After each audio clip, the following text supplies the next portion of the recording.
Adobo! Ang ulam na walang pinipiling panahon, maulan man, maaraw o may bisita. Adobo lagi ang sagot. Pero bakit nga ba adobo ang tawag? Galing yan sa salitang Kastila na adobar, na ang ibig sabihin ay to marinate.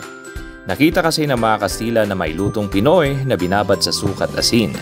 So tinawag nilang adobo. Pero teka, bago pa sila dumating, ginagawa na natin to gamit ang suka bilang natural na preservative. So yes, adobo equals OG Pinoy. Ano-ano nga ba ang laman nito? Karne, usually baboy o manok.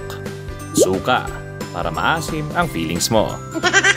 Toyo, para dark and mysterious. Bawang, paminta, dahon ng laurel, pang-aroma, pang-artsy. Optional, itlog, patatas, pineapple kung feeling creative ka.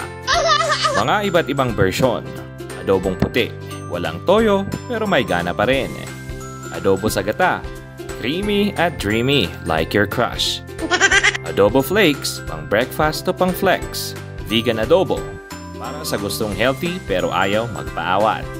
Mga health benefits, may protein, pampalakas habang binubuhat mo ang problema mo. May iron at zinc para di ka madaling sipunin habang umuulan. May antioxidants, salamat sa bawang, pampatibay ng puso, literal. Shelf life goals, kahit iwan mo sa ref ng 3 araw, mas sumasarap pa. Did you know? Masarap kahit paulit-ulit?